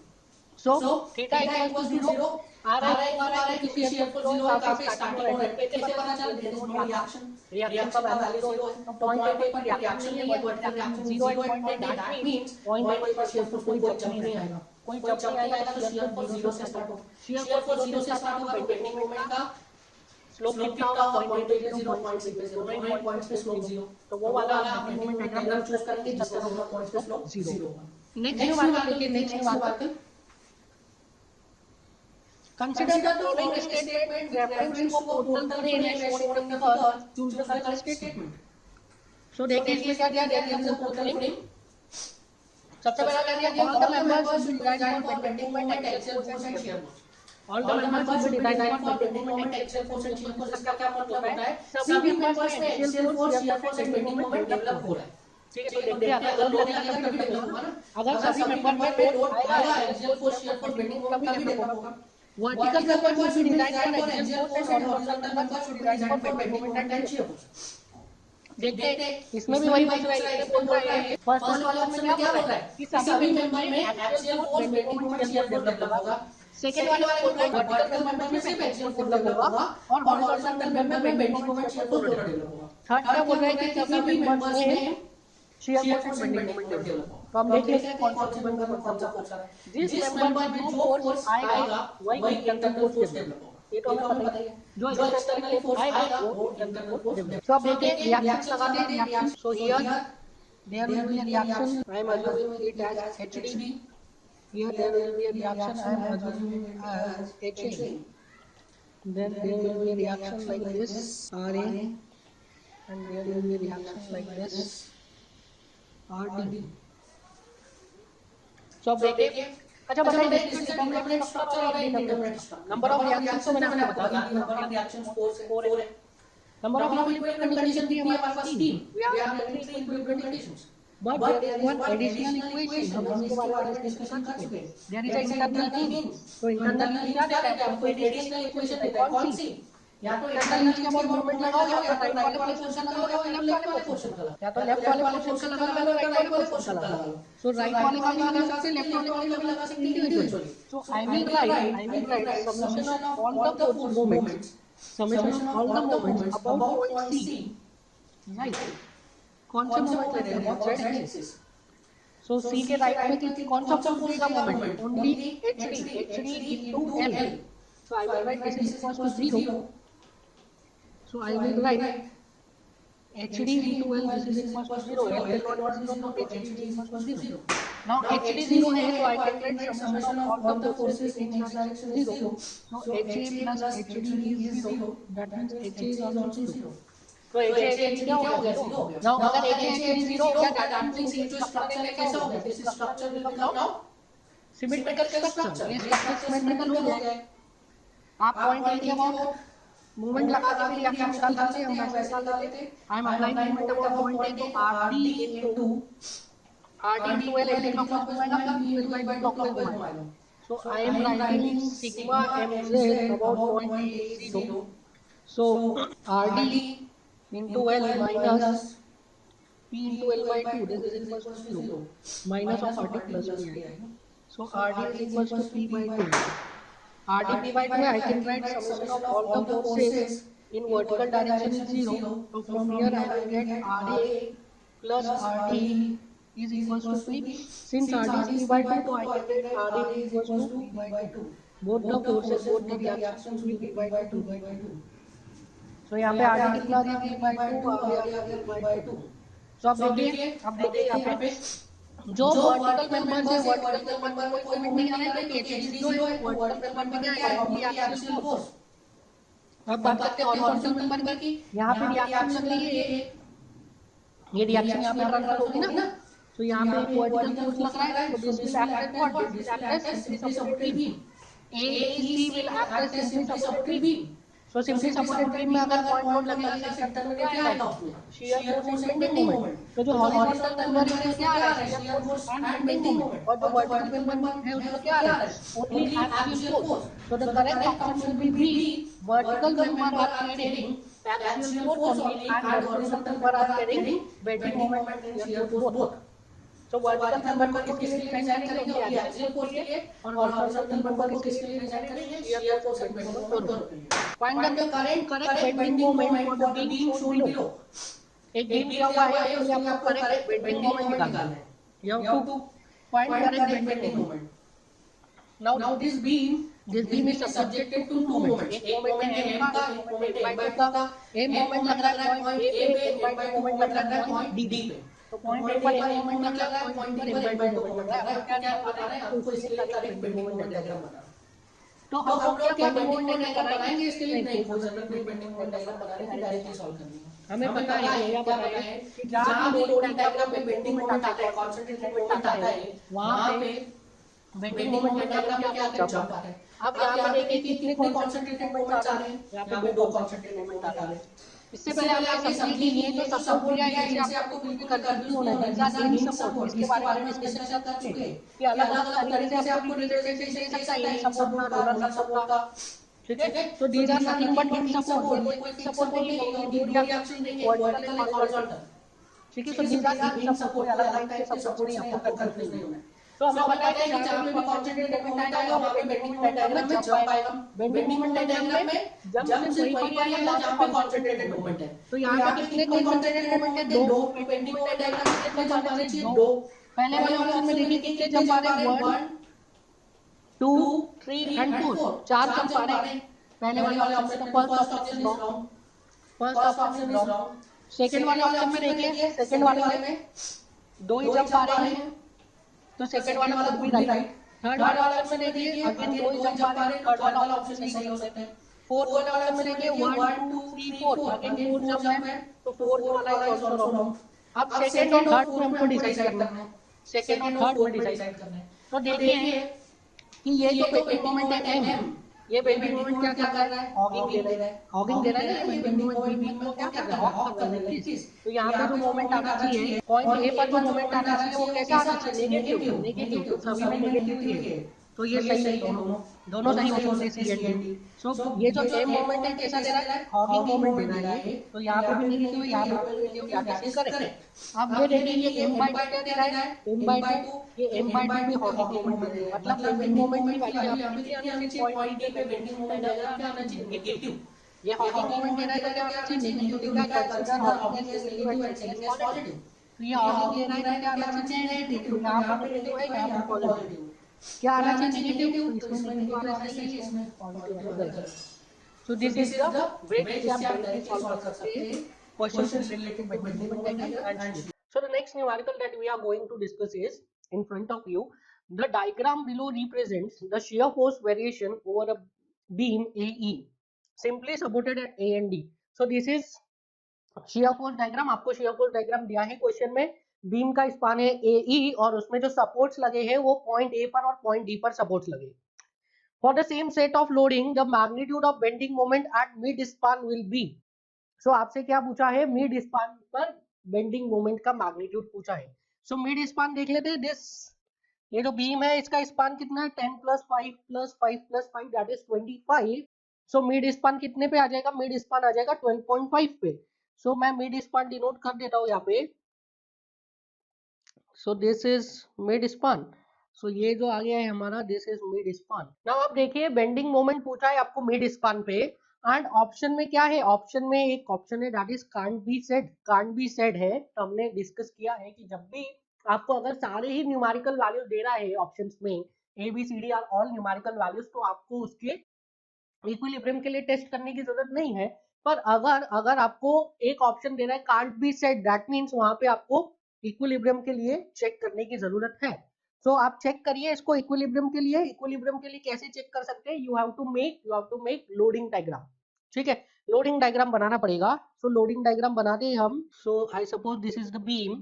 सो एंड ए पर क्या हो रहा है, एंड ए पर there is a sudden jump in shear force diagram, that means end A पर क्या है, there is a point load, और you can say concentrated load. उसका मैग्नीट्यूड कितना हो जाएगा, कॉन्सेंट्रेटेड लोड का मैग्नीट्यूड होगा वैल्यू ऑफ जंप के बराबर। तो कितनी आ रही है value of jump point A पर, पॉइंट ए पर जंप की वैल्यू है इट इज 0 to 12, तो that is 12 kilo newton. So point A पर जो लोड लग रहा है that is 12 kilo newton. Now देखिए in the portion A B portion में शियर फोर्स डायग्राम का वेरिएशन कैसा है, ए बी पोर्शन में शियर फोर्स डायग्राम का variation is linear. So A B portion में shear force is linear, that means यहाँ पे शियर फोर्स की डिग्री कितनी हो गई, शियर फोर्स की डिग्री इज 1।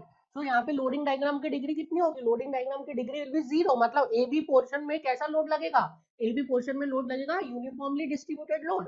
एंड हमें पता है negative slope of shear force diagram represents downward load intensity. So क्या यहाँ पे स्लोप नेगेटिव है शियर फोर्स डायग्राम का, ऑफ कोर्स नेगेटिव है। जैसे ही आप एक्स डायरेक्शन में आगे बढ़ रहे हैं, एक्स डायरेक्शन में आगे बढ़ रहे हैं, तो शियर फोर्स की वैल्यू क्या हो रही है, शियर फोर्स की वैल्यू रिड्यूस हो रही है। सो आप एक्स डायरेक्शन में आगे बढ़ रहे हैं तो वाई की वैल्यू रिड्यूस हो रही है, that means this is negative slope. So negative slope है in the portion A B. इसका क्या मतलब है, इसका मतलब है ए बी पोर्शन में लोड कैसा लग रहा है, डाउनवर्ड लग रहा है ना। और यूडीएल लग रहा है क्योंकि डिग्री 1 है, तो लोड लगेगा यूडीएल, लोड लगेगा डाउनवर्ड। इंटेंसिटी कैसे आ जाएगी, इसका स्लोप आप निकाल लीजिए। ए बी पोर्शन में आप स्लोप निकाल लीजिए कितना स्लोप आ रहा है। सो ए बी पोर्शन में जो स्लोप आ रहा है शियर फोर्स डायग्राम का, वो आ रहा है इन द लेंथ 10 मीटर में कितना आ रहा है चेंज, 10 मीटर में चेंज आ रहा है 12 प्लस 28/6, 12 प्लस 28/6 चेंज आ रहा है, दैट इज 1.667। सो ये यूडीएल आ गया 1.667, I will say kilo newton per metre. Now देखिए in the portion B C, in the portion B C shear force is constant, मतलब shear force का डिग्री कैसा है, 0। मतलब इस पोर्शन में there will be no loading at the point C। at the point C क्या हो रहा है, shear force डायग्राम में there is a sudden jump, C point पे एक sudden jump आ रहा है। so ये जो sudden jump है इसकी वजह से क्या होगा, लोडिंग डायग्राम में there will be a concentrated load and jump कहाँ पे आ रहा है, डाउनवर्ड। तो concentrated load कहाँ पे लगेगा, डाउनवर्ड। कॉन्सेंट्रेटेड लोड का मैग्नीट्यूड कितना होगा, जंप की वैल्यू के बराबर। तो जंप स्टार्ट हो रहा है 28/6 से और जा रहा है 8 पर। सो जंप की वैल्यू कितनी हो जाएगी, 8 minus 28/6, that is, so point C पर जो कॉन्सेंट्रेटेड लोड आएगा दैट इज 8 माइनस 28/6। कितनी हो जाती है value, 8 minus 28/6, it is 3.33 kilo newton. Now देखिए पॉइंट डी पर, पॉइंट डी पर again there is a sudden jump in shear force diagram. So shear force diagram में सडन जंप है, दैट मींस लोडिंग डायग्राम में there will be a concentrated load, और jump कहां से आ रहा है, jump is in upward direction. Jump upward direction में है तो लोड भी कहां लगेगा, लोड भी लगेगा अपवर्ड डायरेक्शन में। सो पॉइंट डी पर भी there is a upward load, concentrated load in upward direction. Value कितनी हो जाएगी, जंप कहां से आ रहा है, it is starting from -8 going up to +5। So -8 से +5 तक जा रहा है, दैट मींस यहाँ पे कितने का कॉन्सेंट्रेटेड लोड हुआ, 13 kilo newton. Now point E पर देखिए, पॉइंट ई पर again there is a sudden jump. So point E पर देखिए there is a sudden jump, तो कहां पे आ रहा है sudden jump, in the downward direction. तो लोड कैसा लगेगा, load will be downward. So point E पर there will be a downward load, और लोड की इंटेंसिटी क्या होगी, जंप की वैल्यू के बराबर। जंप कहां से स्टार्ट हो रहा है, jump is starting from 5 and going up to 0। So concentrated load की वैल्यू कितनी हो जाएगी, 5 kilo newton. So it is 5 kilo newton. Now ये हमारा लोडिंग डायग्राम आ गया। आप चेक करिए कि whether this is in equilibrium और नॉट, ये इक्विलिब्रियम में है या नहीं है। ये जो लोडिंग डायग्राम है ये बैलेंस है या नहीं है। ठीक है, आपको इक्विलिब्रियम में चेक करना है या बैलेंस के लिए चेक करना है, एक ही बात है। सो आप देखिए बैलेंस है या नहीं है, किसी भी पॉइंट के अबाउट आप मोमेंट इक्विलिब्रियम लगा दीजिए। So I am writing moment equilibrium about point A, this is A B C D and E. सबसे पहले लोडिंग के लिए चेक करता हूँ, can I write sigma F Y. So sigma F Y लिखिए +12 माइनस 1.667 इंटू 10 -3.33 प्लस 13 माइनस 5 कितना आ जाता है? Fy summation of Fy is equal to कितना आ रहा है? So 16.66 plus 3.33 that is 20 or 12 plus 13 is 25 minus 5. So it is 25 minus 25 is 0. So it is 0. Summation of Fy is 0. So force के लिए तो ये इक्विलिब्रियम में आ रहा है. अब मोमेंट के लिए चेक करते हैं. I am applying summation mz about point A is 0. So apply moment equilibrium about point A. You will get so A के about में लगा रहा हूँ. इस पॉइंट के about तो 12 किलो न्यूटन वैनिश हो जाएगा. This UDL will cause a clockwise movement. So I will write 1.667 into 10 into 5. ये clockwise हो गया. ये जो 3.33 किलो न्यूटन है, this will also cause a clockwise movement. So plus 3.33 into 15. फिर ये जो 13 किलो न्यूटन है, this will cause an anti-clockwise movement. So minus 13 into 20. And जो last में ये 5 किलो न्यूटन है, this will cause a clockwise movement. So I will write plus 5 into 25 कितना आ जाता है? Summation of mz about A is equals to, so negative में कितना आ रहा है? 13 into 20 is minus 260 और पॉजिटिव में कितना आ जाता है? पॉजिटिव में आ जाता है, it is plus 258.33. so net जो हो रहा है that is minus 1.67. so minus 1.67 का मोमेंट इस पर बैलेंस बच रहा है. that means this beam is not balanced for moment. moment के लिए beam balance नहीं है. this is not in equilibrium for moment. so the answer will be can't be determined. you cannot determine. समझ में आया? otherwise if it is balanced for moment तो आप सीधे सीधे बता सकते थे. बेंडिंग मोमेंट की वैल्यू आप लोडिंग डायग्राम निकाल के आप डायरेक्टली बता सकते थे. That value of bending moment mid span पे कितना आ रहा है. so this structure is not balanced. that is why the answer is can't be said. correct answer is D. So move on to the next numerical. next numerical देखिए. A beam ABC has a simply supported span AB and overhang span BC. The bending moment diagram for the beam is shown below. The true loading diagram will be.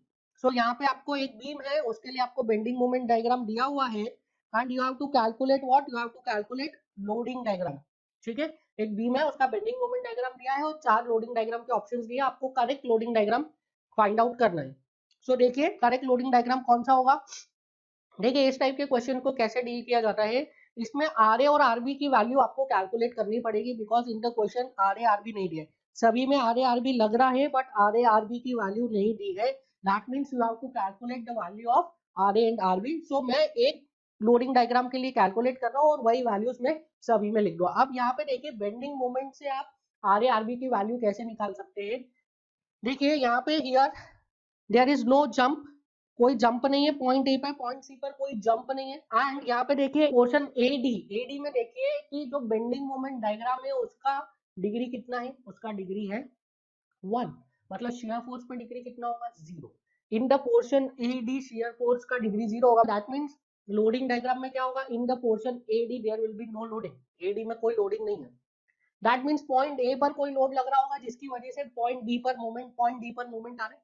Point A पे कोई concentrated load लग रहा होगा तभी तो point D पर movement आएगा. सो यहाँ पे पॉइंट ए पर कोई लोड लग रहा है. That is nothing but R A. So point A पर क्या लोड लगेगा जिसकी वजह से पॉइंट डी पर WL/4 का मूवमेंट आएगा? कैलकुलेट कर सकते हैं हम. So this R A into L/4. So I can write R A into L/4. अब देखिए पॉइंट डी पर ये आरे कैसा घुमा रहा है? क्लॉकवाइज. दैट मींस आरे कैसा लग रहा है? अपवर्ड. अगर आरे डाउनवर्ड लगता तो क्या होता? एंटी क्लॉकवाइज घुमाता, हॉगिंग करता तो नीचे बनता bending moment diagram. Bending moment diagram ऊपर बन रहा है. दैट मींस क्या आ रहा है? पॉइंट डी पर सैगिंग मोमेंट आ रहा है. पॉइंट डी पर सैगिंग मोमेंट कब आएगा? जब आरे अपवर्ड लगेगा और इस बीम को सैग करेगा. सो ये बीम सैग हो रही. That means definitely point A पर क्या आ रहा होगा? अपवर्ड रिएक्शन आ रहा होगा. So RA into L/4 this is equals to how much? This is equals to WL/4. So RA की वैल्यू कितनी आ गई? W. RA की वैल्यू कितनी आ गई? W. Now this value of RA is equals to W. ये किसके लिए valid है? All the 4 diagram. So सभी चारों डायग्राम के लिए RA is equals to W is valid. क्यों? क्योंकि आप देखिए ना बेंडिंग मोमेंट डायग्राम में पॉइंट D पर मोमेंट आ रहा है WL/4. ठीक है, तो पॉइंट डी पर WL/4 मोमेंट कब आएगा? जब RA की वैल्यू W होगी तभी तो पॉइंट डी पर मोमेंट आएगा WL/4. क्लियर है। सिमिलरली ये जो आर बी लग रहा है एट पॉइंट बी, तो आर बी इस की वैल्यू हमें निकालनी है। हम कैसे निकालेंगे, हमें पता है bye mathematical definition, or you can say second definition, bending moment at any section is equals to algebraic sum of all the moments either to the left or to the right of that section। और हम कौन सा वाला portion consider करते हैं, जिस portion में loading कम हो। तो अगर बी वाले के लिए मुझे निकालना है, बी के लिए तो मैं कौन सा वाला पोर्शन कंसीडर करूंगा, राइट वाला, क्योंकि राइट में लोडिंग कम है। अब देखिए बी के राइट में कितनी लोडिंग लग रही है, बी के राइट में सिर्फ एक लोडिंग लग रही है। तो बी के राइट में सिर्फ एक लोडिंग लग रही है, कहाँ पे लगेगी वो लोडिंग, पॉइंट सी पर। सो पॉइंट सी पर लोड की वैल्यू मैं कैलकुलेट कर सकता हूँ। देखिए मुझे कैलकुलेट क्या करना है, मुझे आरबी का वैल्यू कैलकुलेट करना है, बट आरबी में डायरेक्टली नहीं निकाल सकता हूँ, मुझे एक एंड से चलना ही पड़ेगा। सो पॉइंट सी पर जो लोड आएगा वो कितना आएगा, I can write bending moment at point B कितना आ रहा है, W L by four. So bending moment point B पर आ रहा है W L by four. So I can write यहाँ पे bending moment W L by four आ रहा है, कैसा आ रहा है, हॉगिंग आ रहा है। दैट मीन्स यहाँ पे सी पर एक लोड लग रहा होगा जो इस बीम को इन द पोर्शन बीसी क्या कर रहा हो, in the portion BC hogging effect दे रहा है। ठीक है, so bending moment at point B is W L by four. So I can write W L by four, this is equals to load at C, I will write PC. PC क्या है, load at point C into into इसको भी minus कर लेता हूँ, ये भी minus हो जाएगा, into L by two. So PC की वैल्यू कितनी आ जाएगी, the value of PC will be W by to. कहाँ पे लगेगा, डाउनवर्ड्स। क्यों डाउनवर्ड्स लग रहा है, क्योंकि वो हॉगिंग मोमेंट दे रहा है। सो W बाई टू का लोड लग रहा है पॉइंट सी पर, ये हमें पता चल गया है। बट पॉइंट सी पर जो लोड लग रहा है W बाई टू का लोड लग रहा है। ठीक है, पॉइंट सी पर लोडिंग कितना लग रहा है, W बाई टू। नाउ अब देखिए in the portion BC, in the portion BC bending moment diagram का डिग्री कितना है, in the portion BC bending moment diagram का डिग्री कितना है, 1 है। That means shear force diagram का डिग्री कितना होगा, 0। That means in the portion BC loading diagram का डिग्री कितना होगा, not defined. That means portion BC में देयर इज नो फोर्स। सो यहाँ पे एक C पर फोर्स लग रहा है, उसके बाद BC में कोई फोर्स नहीं लग रहा है। इतना क्लियर है। अब देखिए in the portion BE portion में क्या हो रहा है, BE पोर्शन में बेंडिंग मोमेंट का डिग्री इज 0। बेंडिंग मोमेंट का डिग्री कितना है, 0। That means in the portion EB portion में शियर फोर्स क्या होगा, शेयर फोर्स क्या होगा बताइए। Shear force is what, shear force is rate of change of bending moment, dm by dx is equals to s। that means in the portion EB shear force कितना है, 0 है। और EB portion में shear force कब 0 होगा, देखिए आपको पता है यहाँ पे एक लोड लग रहा है W बाई टू, और यहाँ पे कोई लोड लग रहा है वो पता नहीं है, बट इसके बाद यहाँ पे पता है कि शेयर फोर्स 0 है इन द पोर्शन EB। सो यहाँ पे W बाई टू का लोड डाउनवर्ड लग रहा है, यहाँ पे सेम लोड अपवर्ड लगेगा, तभी तो EB में शेयर फोर्स की वैल्यू 0 होगी। समझ पा रहे हैं आप, पता है कि पॉइंट सी पर W बाई टू का लोडिंग लग रहा है, और EB पोर्शन में the value of shear force is 0 and BC portion में देयर इज नो लोडिंग। तो ये तभी पॉसिबल है जब यहाँ पे B पे जो लोड लग रहा है उसका मैग्नीट्यूड और C पे जो लोड लग रहा है डाउनवर्ड उसका मैग्नीट्यूड सेम होगा। ठीक है, तो B पे जितना लोड लग रहा है C पे जितना लोड लग रहा है, दोनों का मैग्नीट्यूड इक्वल एंड ऑपोजिट है, तभी तो in the portion EB the value of shear force is coming out to be 0। कैसे आया शियर फोर्स का वैल्यू 0, क्योंकि बेंडिंग मोमेंट का slope is 0 in the portion EB। That means वहां पे शियर फोर्स क्या होगा, डेफिनेटली 0 होगा। तो शियर फोर्स 0 कैसे होगा, जब B पे C पे जितना लोड डाउनवर्ड लग रहा है उतना ही B पे लोड अपवर्ड लगेगा, तभी तो इन द पोर्शन EB क्या होगा, शियर फोर्स की वैल्यू 0 होगी। That means the value of RB is W by to upwards. So RB की वैल्यू कितनी आ गई, W by to upwards, RA की वैल्यू कितनी आ गई, W अपवर्ड्स। अब हमारे लिए एकदम इजी हो जाता है ये क्वेश्चन। कैसे, आप सिर्फ लोड बैलेंस करिए, या जिस भी फिगर में लोड बैलेंस हो जाता है that will give you the correct answer. देखिए फर्स्ट ऑप्शन में लोड बैलेंस हो रहा है क्या, अपवर्ड लोड कितना लग रहा है, upward load is W plus W by two that is 3W by to, downward load 2W plus W 3W and plus W 4W, load is not balance, this is wrong, the first option is wrong. Second में देखिए, second में upward load लग रहा है W, downward upward load लग रहा है W plus W by two that is 3W by two, और you can say 1.5W, downward load लग रहा है 2W plus W that is 3W plus W by two that is 3.5W, upward load लग रहा है 1.5, downward लग रहा है 3.5, not possible, this is also wrong. Third वाला ऑप्शन देखिए, अपवर्ड लोड लग रहा है W plus W by two that is 1.5W, downward load देखिए this is 2W this is upward load W. So upward कितना हो गया W plus W by 2 plus W, that is W plus W 2W plus W by 2, that is 2.5 W. 2.5 W लग रहा है upward, ठीक है, 2.5 W लगा upward. अब डाउनवर्ड देखिए, downward is 2W plus W by 2, that is 2.5 W. ये correct हो सकता है. लास्ट वाला ऑप्शन भी देख लीजिए, this is W plus W by 2, that is 1.5 W. और डाउनवर्ड लग रहा है W plus W plus W by 2, that is 2.5 W.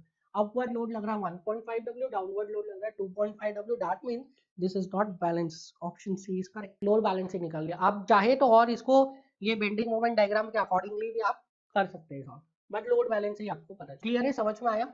Reaction कैसे निकाला इसमें, इट इज वेरी इंपॉर्टेंट. आप आरबी को कैसे निकाला, कॉन्सेप्ट्स लगाना है आपको. कॉन्सेप्ट सभी पता है. जहां पे शियर फोर्स का डिग्री 0, वहां पे बेंडिंग मोमेंट का डिग्री 1. जहां पे बेंडिंग मोमेंट का डिग्री 0, वहां पे शियर फोर्स का डिग्री नॉट डिफाइंड, मतलब यहाँ पे शियर फोर्स की वैल्यू 0 है.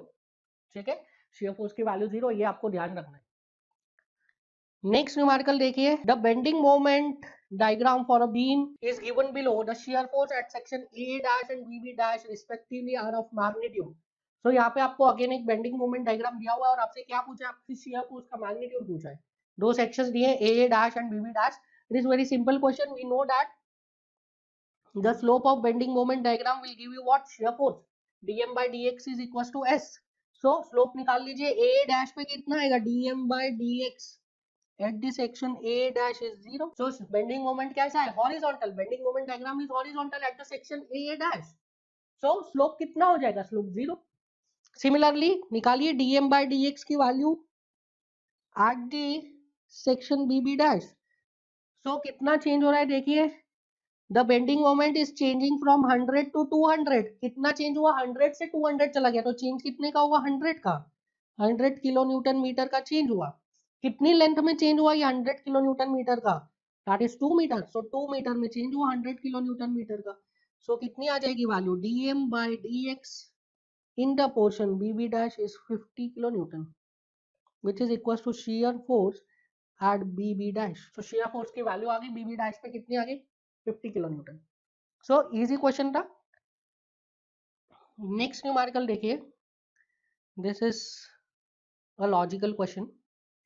For a simply supported beam as shown in figure below, C is the center of span.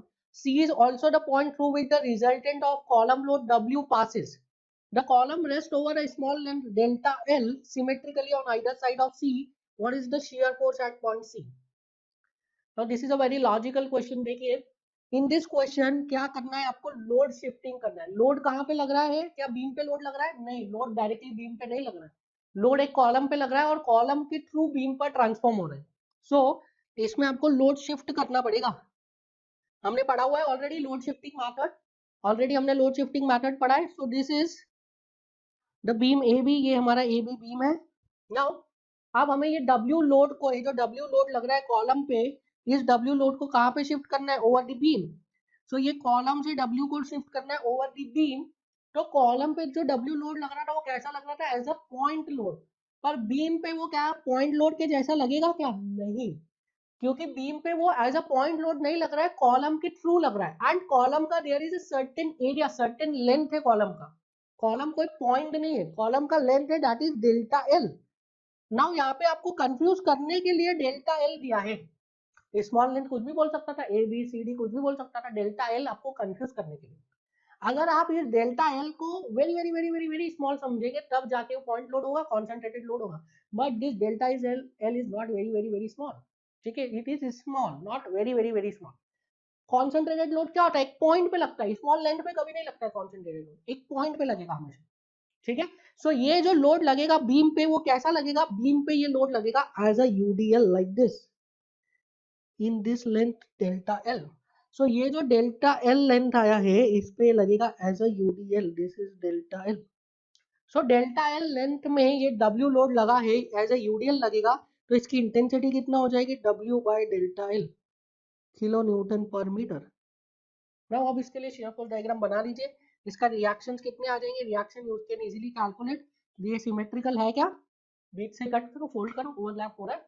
Yes, sector से कट किया, फोल्ड किया, ओवरलैप हो रहा है, क्योंकि हमें बताया कि ये पॉइंट सी के सिमेट्रिकल है. The column is symmetrical over point C, that means this is a symmetrical loading. And यहाँ पे रिएक्शन कितनी आ जाएगी, point A per reaction, point B per reaction will be equal. It is W by 2, W by 2. Shear force diagram बना लीजिए. You can easily make.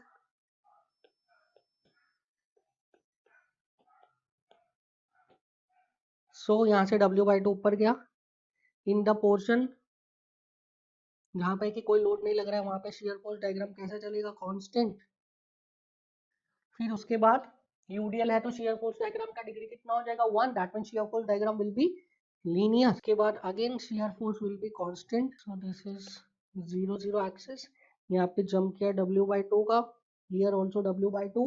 और ये जो UDL है कितने का है? W का है. तो W by 2 minus W is minus W by 2. So this is minus, this is plus. W by 2, W by 2. So centre पे कितना आ गया? सेंटर पे कितना आ गया आपका shear force? C पर 0. So the answer is D, that is 0. समझ में आया? अगर डायरेक्ट आपको लोड बीम पे दिया है तभी आपको बीम के लिए सॉल्व करना है. अगर बीम पे लोड नहीं दिया है तो आपको क्या करना है? आपको लोड को शिफ्ट करना है. कैसे करना है? लोड शिफ्टिंग मेथड से. ठीक है. नाउ ये जो लोड लग रहा था कॉलम पे कैसा लग रहा था? एक्सियली लग रहा था. दैट मींस बीम पे ये कोई मोमेंट प्रोड्यूस नहीं करेगा. ठीक है. कॉलम की एक्सिस सेंट्रोइडल लॉन्गिट्यूडिनल एक्सिस से पास हो रहा था इसलिए उसने बीम पर कोई मोमेंट प्रोड्यूस नहीं किया. ठीक है. हम लोग देख चुके हैं काफी डिटेल में कि कैसे लोड को ट्रांसफॉर्म किया जाता है. सो कभी भी आपको बीम के अगर किसी पॉइंट पर शियर फोर्स, बेंडिंग मोमेंट या रिएक्शन भी आपको निकालनी है बीम के लिए तो सबसे पहले बीम के जो एडजॉइनिंग डिफरेंट मेंबर्स है, कॉलम है या कोई स्टड है, उसके ऊपर अगर कोई भी लोड लग रहा है तो सबसे पहले उस लोड को शिफ्ट कीजिए ऑन द बीम और फिर बीम के लिए सॉल्व करिए. Next numerical. A beam ABC is shown in figure is horizontal. The distance of point of contraflexure from the fixed end A is. इसमें आपसे क्या पूछा है? Point of contraflexure का distance पूछ रहा है from the end A. निकाल सकते हैं. कैसे निकालेंगे? हमको रिएक्शन दिया. Reaction develop at A is 1 kilonewton metre. अगर ये A पर रिएक्शन नहीं देता था इस क्वेश्चन में then ये क्या होता है? दिस विल इनडिटरमिनेट स्ट्रक्चर और वो हमारे स्कोप के बाहर रहता था. बट क्योंकि यहाँ पे A पर मोमेंट का रिएक्शन आपको दिया हुआ है that is 1 kilonewton metre clockwise, तो आप इजीली इस क्वेश्चन को सॉल्व कर सकते हैं. कैसे? आप रिएक्शन निकाल लीजिए at point B. So I am assuming a reaction at point B. Reaction at point B I am assuming as, so reaction at point B I am assuming upward लग रहा है. Value is RB. Similarly point A पर भी मैं एक reaction assume कर रहा हूँ दैट इज आर ए. सो आरबी निकालने के लिए I am applying summation of all the moment about z axis at point A is 0. So point A के about moment equilibrium लगाइए. आर ए तो वैनिश हो जाएगा. 1 किलो न्यूटन क्लॉकवाइज लग रहा है. सो आई विल राइट +1. फिर क्या लगेगा? फिर लगेगा आरबी. आरबी ए के अबाउट एंटी क्लॉकवाइज मोमेंट देगा. So I will write minus of RB into 0.75. फिर क्या लगेगा? 5 किलो न्यूटन का जो लोड है वो क्या करेगा? क्लॉकवाइज मोमेंट प्रोड्यूस करेगा. Then I will write +5 into 1. This equals to how much? 0. So from here you can calculate value of RB. So RB is 6 divided by 0.75 which is equals kilonewton. So RA आ जाएगा -3 kilonewton. RA will be -3 kilonewton. So RA की value आ गई -3 kilonewton. RB की value आ गई 8 kilonewton. RA की value -3 कैसे आई? Total load on the system is 5. अब डाउनवर्ड लोड लग रहा है 5, RB लग रहा है अपवर्ड 8. सो RA कैसा लगेगा? डाउनवर्ड 3. ठीक है. अब इतना डिटेल में हम सॉल्व नहीं करेंगे, ये सब आपको आता है. So अब पॉइंट ऑफ कॉन्ट्राफ्लेक्शन में अज्यूम कर रहा हूँ कि point of contraflexure is occurring at a distance of small x from the end A. And A से स्मॉल x डिस्टेंस पे लग रहा है पॉइंट ऑफ कॉन्ट्राफ्लेक्चर. ये मैं अज्यूम कर रहा हूँ. सो ये एक सेक्शन है जिसपे कि पॉइंट ऑफ कॉन्ट्राफ्लेक्चर आ रहा है. So point of contraflexure is occurring at a distance of small x from A. This section I am assuming xx. So I will write moment at section xx is 0 क्योंकि हमें पता है point of contraflexure पे moment कितना होता है? 0. सो moment लिखिए एक्स सेक्शन पे. हमें पता है कैसे लिख सकते हैं? R A into x. So R A into x कैसा लगेगा? Clockwise. So R A into x. अब आप इसमें कंफ्यूज नहीं होंगे. आर ए तो डाउनवर्ड लग रहा है तो -3 लिखेंगे ना. ये हम ऑलरेडी डिस्कस कर चुके हैं. या तो आप आर ए का डायरेक्शन अपोजिट कर दो और वहां पे 3 लिख दो, या तो आर ए का डायरेक्शन अपवर्ड ही रहने दो. जहां पे भी आर ए की वैल्यू आपको यूज करनी है उसमें आप -3 लिखो. सो ये हम ऑलरेडी डिस्कस कर चुके हैं. ठीक है. इसके पहले वाले केस में हमने क्या किया था? आर ए का डायरेक्शन को अपोजिट कर दिया था, डाउनवर्ड कर दिया था. बट इन दिस केस मैंने आर ए को अपवर्ड ही रहने दिया. जहां पे भी आर ए का यूज करूंगा उसकी वैल्यू -3 लिखूंगा. सो आर ए इंटू एक्स ये क्या दे रहा है? क्लॉकवाइज मूवमेंट दे रहा है. ठीक है. और ये 1 kilo newton is also clockwise. So I will write R A into x +1 is equal to 0. So minus 3x plus 1 is equals to 0. So I can write x equals to 1 by 3. So point of contraflexion from end A से कितना हो जाएगा 0.33 meters. 0.33 meters. So the correct answer is 0.33 meters. So in this way you can solve different numericals about shear force and bending moment. This is a very important topic for your competitive exam point of view. इससे definitely questions आते ही हैं और more over इसके सारे concepts आपको आना चाहिए क्योंकि आगे जो आप ये सब्जेक्ट में डिफरेंट टॉपिक्स पढ़ेंगे that is principal stress, that is slope and deflection, conjugate beam method, area moment method, उन सभी में आपको इसका यूज आएगा. मोर ओवर जो आप दूसरे सब्जेक्ट्स पढ़ेंगे that is RCC, in fact in soil also, in steel structures also, आपको ये सब्जेक्ट का जो है बहुत ज्यादा application है in other subjects. So this subject, these topics are very important. So आप प्रैक्टिस कीजिए और shear force bending moment diagram की. if you are feeling some difficulties आप मुझे comment sections में बता सकते हैं. अगर आपको कोई प्रॉब्लम आ रहा है, कोई डिफिकल्टी आ रही है तो you can definitely tell us in the comment section. Thank you.